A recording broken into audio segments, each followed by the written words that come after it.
నమస్తే రవి సార్. నమస్తే Lakshmi. Sir, TDP మాజీ మంత్రి గంటా శ్రీనివాసరావు గారు సీటు విషయంలో ఆయన విశాఖ జిల్లా నుంచి అనుకోవడం, చీపురుపల్లి నుంచి పోటీ చేయమండం, ఈ విషయంలో అసంతృప్తిగా ఉన్నారు.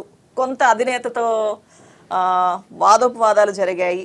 ఆయన అసంతృప్తితో బయటకు వచ్చే అవకాశాలు కూడా ఉన్నాయి అన్న కథనాలు వస్తున్నాయి సార్. ఆ పరిస్థితి నిజంగా ఇప్పుడు ఉన్న దానిలో ఉందంటారు అక్కడ? అంటే 3 పాయింట్లు అడిగారు మీరు సార్. 3 పాయింట్స్లో మొదటి పాయింట్ స్పష్టమే.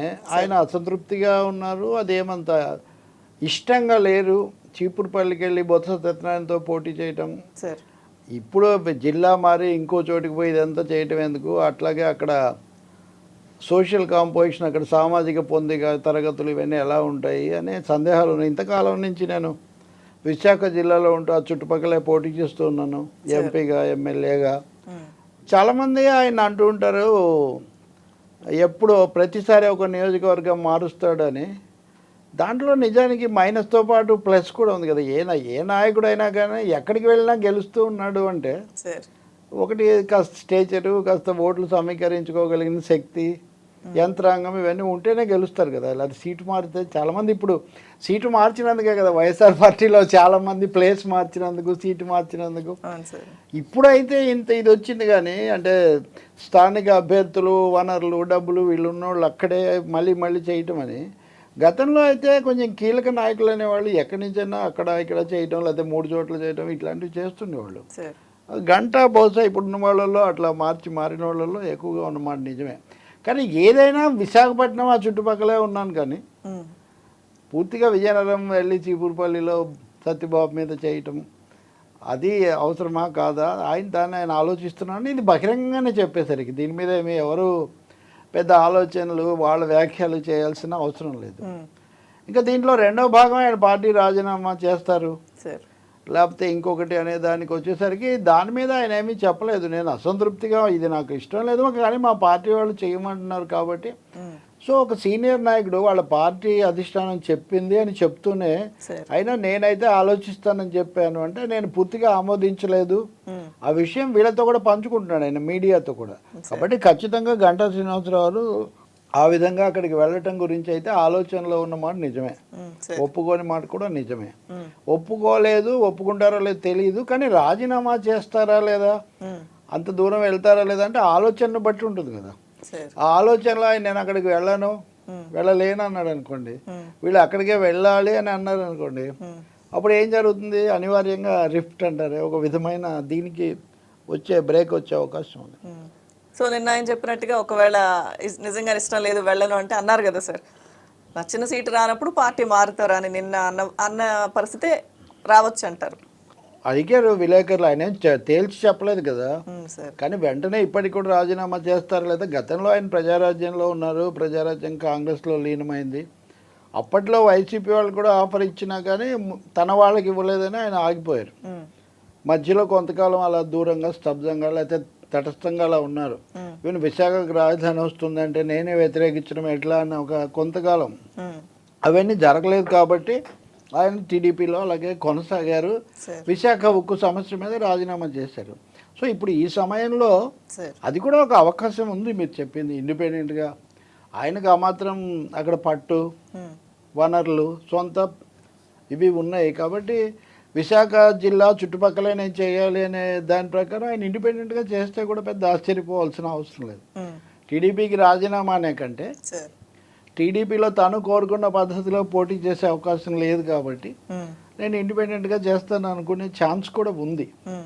నేను కొంత దీని గురించి తెలుసుకున్న మేరకు ఇంటరాక్షన్స్లో కూడా నాకు వస్తున్న అంచనా అయితే అదే పాసిబిలిటీ ఉంది, రూలింగ్ నాట్ రూల్డ్ అవుట్. ఇంకా మూడో అంశం ఉంది మీరు, అది ఏంటది, వాదోపవాదాలు. వాదోపవాదాలు. చంద్రబాబు నాయుడు ఏదో చాలా దురుసుగా మాట్లాడాడు, అవి బహుశా వైసీపీ మీడియాలో వచ్చినవి. అదైతే నిజంగా కాదు, ఎందుకంటే కలవలేదు. అదేదో లోకేష్ శంకర సభకు ముందు ఎప్పుడో మాట్లాడటం, అప్పుడు తప్పితే తర్వాత ఎప్పుడు కలిసింది కూడా లేదు. కాబట్టి అధిష్టానం ఏదో అన్నమాట, అది అంత నిజం కాదు. కానీ అయితే టీడీపీ అధిష్టానం కూడా కొంత అసంతృప్తిగా, ఆయనకు ఉన్న అసంతృప్తిలాగా వాళ్ళు కూడా వివిధ దశల్లో అంత చురుగ్గా లేకపోయారు ఇప్పుడు ఎన్నికలప్పుడు అని అనేవాళ్ళు కొంతమంది. రెండోది అయ్యన్న పాత్రుడు టీడీపీలో కాస్త ముందుగా ఉండి వైసీపీ మీద తీవ్రంగా దూకుడుగా దాడి చేయటంలో పేరు పొందిన అయ్యన్న పాత్రుడు ఎక్కువగా అధిష్టానానికి దగ్గరగా ఉన్నారు. ఆయన మీద ఒకసారి కేసు కూడా పెట్టి ఇవన్నీ కూడా నడిచాయి కదా కథలు. కానీ అయినా అయ్యన్న పాత్రుడి కోరిక కూడా అధిష్టానం పూర్తిగా తీర్చినట్టు లేదు. ఆయన తనకు తన కుమారుడికి కావాలంటే ఒకరికే ఇచ్చినట్టున్నారు. ఇంకా ఫైనల్ లిస్ట్ వచ్చాక కానీ తెలియదు. కానీ అవన్నీ నిజమే, కానీ చంద్రబాబు అలా మాట్లాడరు. రెండవది మేము కలిసింది కూడా ఏమి లేదు, ఇదంతా కూడా నిజం కాదు, బయట స్ప్రెడ్ అవుతుంది అనేది చెప్తున్నటువంటి మాట. కానీ గంటా శ్రీనివాసరావు గారు అసంతృప్తిగా ఉన్నారు అనగానే కేసినేని నాని గారితో కంపారిజన్ స్టార్ట్ అయ్యాయి సార్. అంటే కీలక నేతల్ని, పట్టున్న నేతల్ని, ఇండిపెండెంట్గా కూడా వాళ్ళు గెలవగల నేతల్ని చంద్రబాబు వదులుకుంటున్నారు అన్న. అంటే రెండు విషయాలండి. సుజనా చౌదరితో సహా సార్ తెలుగుదేశంలో ఉన్న చాలామంది నాయకులు సార్ ఆ పార్టీ వరకు చూస్తే వాళ్ళ అంతరంగిక విషయమే కానీ లోకేష్ పైకి వచ్చిన తర్వాత లోకేష్ అంతకుముందు కీలక నాయకులుగా ఉన్న వాళ్ళు కొంతమందిని పక్కన పెట్టడమో లేకపోతే కొంచెం తగ్గించడమో, ఎవరైతే కొంచెం సొంతంగా ఉండి తమ సొంత దీంతో కదులుతున్నారో అనే ఒక అసంతృప్తి ఆ నాయకుల్లో ఉంది. దానికి తగినట్టే వాళ్ళలో చాలామంది తర్వాత బీజేపీలోకి వెళ్ళిపోయారు. గంట కొంత సమయం తీసుకున్నారు. ఇంకొక రెండో సమస్య తెలుగుదేశం కోణంలో నుంచి చెప్పేది, ఇప్పుడు 6 సార్లు 7 సార్లు గెలుస్తూ ఎప్పటి నుంచో ఉన్న వాళ్ళు అలాగే ఉన్నారు. వాళ్ళనే కొనసాగిస్తుంటే ఎట్లా? పార్టీలో లోకేష్ యువ నాయకుడు అన్నట్టే ఆ నాయకులకు సంబంధించిన తర్వాతే కొత్త యువతకు లేదా వాళ్ళ పిల్లలకు అట్లా ఇవ్వటం అనేది కూడా చేయాలి కదా అనే ఒక ఇది కూడా ఉంది. సో తెలుగుదేశంలో కూడా ఓల్డ్ అండ్ న్యూ ఏ పార్టీలో అయినా కొంత ఉంటుంది. టీడీపీలో కొంచెం 40 ఏళ్ల పార్టీ కావడంతో అలాగే లీడర్షిప్ ట్రాన్స్ఫర్మేషన్ కూడా జరగాల్సిన ఒక పరిస్థితి కదా. అంటే చంద్రబాబు నాయుడు పెద్దవాళ్ళు కావటం, లోకేష్ ఇప్పుడు ఈ నెట్టుకు రాగలరా లేదా గెలవగా, ఇట్లాంటి సందేహాలు, వీటి మధ్యలో ఈ ప్రశ్నలు ఎక్కువగా ఉన్నాయి. అదనంగా ఏంటంటే గంట కావాలని కొంతకాలం దూరంగా ఉన్నారు. పొమ్మని లేక పొగబెట్టడానికే ఈ చీపురుపల్లి ప్రతిపాదన తీసుకొచ్చారు అనేది కూడా ఆ పార్టీలో ఒక వర్గం లేదా ఆయన వర్గం భావిస్తుంది.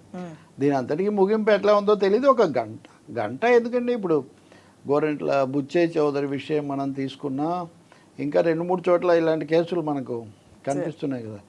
కేసినేని నాని కూడా ఒక విధంగా అసంతృప్తితో బయటికి పోయిన వ్యక్తే కదా. అలాగే వైసీపీలోకి ఆయనతో పాటు వచ్చిన రక్షణ నిధి ఎవరో ఆయన కూడా ఉన్నారు. ఎమ్మెల్యేలుగా మేము పోటీ చేయమంటున్న వాళ్ళు ఉన్నారు. సో పార్టీల్లో టికెట్లు రానప్పుడు ఈ అసంతృప్తులు, ఇప్పుడు గోదావరి జిల్లాలో మీరు అలా చూస్తే జనసేన తెలుగుదేశం నుంచి అటు ఇటు మేమే ఉంటామని ప్రకటించుకున్న పేర్లు మనకు చాలా కనిపిస్తాయి. కాకపోతే మిగతా వాళ్ళకు గంటకు తేడా ఏంటంటే ఆయన 4 చోట్ల పోటీ చేసి వాళ్ళేమో అదే నియోజకవర్గాన్ని అంటి పెట్టుకొని అక్కడే 5 సార్లు 6 సార్లు గెలుస్తూ రాజకీయ జీవితం గడిపిన వాళ్ళు కొంతమంది. ఎవరే మాజీ ఉప ముఖ్యమంత్రి హోంమంత్రి చినరాజప్ప తనే క్లెయిమ్ చేసుకోవాల్సిన పరిస్థితి ఇట్లాంటివి. అందుకని ఇవన్నీ వైసీపీకి సంబంధించి వాళ్ళు తొందరగా మొదలు పెట్టారు కాబట్టి అప్పుడు బాగా ప్రచారం అవి ఎక్కువ జరిగాయి. అది కాదు అధికార పార్టీ కాబట్టి. ఇప్పుడు టీడీపీ కూడా ఆ పరిస్థితి ఎదుర్కొంటుంది, అది లోపలే ఉంది. వాళ్ళు దాన్ని మనకున్న ఆప్షన్సే తక్కువ, మనకు అంతా తిరిగి 100-110 స్థానాలే ఉంటాయి, వీటిలోనే ఎలా అకామిడేట్ చేయాలి అనే దాంతో ఎదుగుతున్నారు. పొద్దున్నే ఉదాహరణకు నేను జనసేనలో కూడా ఎవరో జనసేన ముఖ్య నాయకుడు ఫోన్ చేసి చెప్తున్నాడు, చంద్రబాబు నాయుడు కొద్దిమంది సోషల్ మీడియా ఫేసెస్ కూడా టికెట్లు ఇస్తున్నాడట. సోషల్ మీడియాలో ముఖ్యంగా వోకల్గా ఉండే ఒక ఆయనకు. కానీ అదే పని జనసేన అని చేస్తాడా లేదా? అసలు జనసేన అనేది ముఖ్యంగా సోషల్ మీడియా బేస్ మీదే ఉండే పార్టీ కదా. మేమంతా అనేక దాడులు, తిట్లు, ఇవన్నీ దూషణలు భరిస్తూ ఇది చేసుకొచ్చాము. మరి చంద్రబాబు తరహాలో పవన్ కళ్యాణ్ కూడా మాకు మీడియాలో మాట్లాడే వాయిసెస్ కూడా సీట్లు అవకాశం ఇవ్వాల్సిన అవసరం ఉంది, కొంచెం ఎప్పుడన్నా ఈ అంశం కూడా చర్చలో రావాలి అని చెప్తున్నారు. నిజంగా అంటే పార్టీలో ఉన్న అంతర్గత పరిస్థితి అదనమాట. ఇవేమి గంట కేసు కొంచెం వీటి నుంచి డిఫరెంట్. మరి ఆయన ఇండిపెండెంట్గా చేస్తారా, చిప్పుడుపల్లి అయితే వెళ్ళరేమో అని అనిపిస్తుంది, కనిపిస్తున్న దాన్ని బట్టి చూస్తే. ఇంకోటేమో మనం వ్యక్తులు వాళ్ళ ప్రత్యేకతలు, వాళ్ళ అవకాశాలు, వాళ్ళ ఇబ్బందులు వాళ్ళకు ఉంటాయి. మనం వాటి మీద నిర్ణయానికి ఏం రాలేం. మనం స్థూలంగా పార్టీలు వాటి విధానాలు లేకపోతే వాటి నిర్ణయాలు వాటి గురించి మాత్రమే మనం చెప్పగలుగుతాం. పొత్తులు స్పష్టం కాకుండా కూడా సార్ ఇదేం తేలదు. గంటా విషయంలో ఆయన విశాఖపట్నంలో పోటీ చేసే వ్యక్తి అయినా ఆయనకు భీమిలి ఇస్తారని అన్నారు. భీమిలిలో పెట్టిన తర్వాత బీజేపీతో కనుక పొత్తు కుదిరితే జీవీఎల్ నరసింహారావు విశాఖపట్నంలో పోటీ చేస్తే అది పురంధేశ్వరి చేస్తే అప్పుడు విశాఖపట్నంలో పోటీ చేస్తున్న బాలకృష్ణ అల్లుడు భరత్ను భీమిలికి తేవాల్సి వస్తుంది అని ఇవన్నీ లెక్కలేసుకొని కూర్చున్నారు. కానీ దానికి 2 ఇబ్బందులు ఎదురైనాయి. ఒకటేమో పురంధేశ్వరి రాజమండ్రికి వచ్చారు. బీజేపీ అంతగా విశాఖపట్నం మీద పట్టుపట్టకపోవచ్చు అని మొత్తానికి భరత్ని అక్కడ కొనసాగిస్తూ ఉన్నారు. పైగా ఆయన ఎట్టి పరిస్థితుల్లో నేను పార్లమెంటుకి తప్ప శాసనసభ పోటీకి నేను ఒప్పుకోను అనే కూడా ఆయన అన్నారు. సో ఆ విధంగా ఆ క్యాలిక్యులేషన్ కూడా మారి ఈయన చీపురుపల్లికి ట్రాన్స్ఫర్ చేసినట్టుగా కనిపిస్తుంది. చూద్దాం ఏం జరుగుతుందో, ఎవరు ఎటు మొగ్గుతారో నెగ్గుతారో. సార్ ఎంతైనా అధికార పార్టీతో పోల్చుకుంటే ఈ పార్టీలు పొత్తులతో వెళ్తున్నాయి కాబట్టి ముఖ్యంగా సీట్ల సర్దుబాటు, అసంతృప్తుల తలనొప్పులు కానీ ఏమన్నా అనుకోవచ్చు, వీళ్ళకి ఎక్కువగానే ఉండే అవకాశాలు ఉంటాయి కదా సార్? ఎక్కువగా ఉంటాయి, వనరులు తక్కువగా ఉంటాయి, ఏమనాలి అడ్డంకులు ఎక్కువగా ఉంటాయి, అదంతా నిజమే. కానీ అధికార పార్టీకి కూడా సమస్య ఈసారి ఎందుకు ఎక్కువ వచ్చిందంటే వాళ్ళకు శాసనసభ్యులు ఎక్కువగా ఉన్నారు కాబట్టి. వీళ్ళకు ఉన్నది 23 గెలిచారు, 23లో కూడా 3-4 పోయారు కాబట్టి 18-19 మందిని అకామిడేట్ చేసి మిగిలిన వాళ్ళందరూ మళ్ళీ పోటీ చేసి గెలవలసిన వాళ్ళే. వాళ్ళేమో ఇప్పటికే సీట్లు అనుభవిస్తున్న 150 మంది మళ్ళీ ఒకసారి ప్రయత్నిద్దాం అంటున్నప్పుడు కాదు అని వాళ్ళలో ఒక 40 మందినో 50 మందినో పక్కన పెట్టడం అన్నది అదొక తరహా సమస్య కదా. సో ఈ సీట్ల ఆ పాటలలో ఎవరి రూట్లు వాళ్ళకు ఉన్నాయన్నమాట. Thank you sir.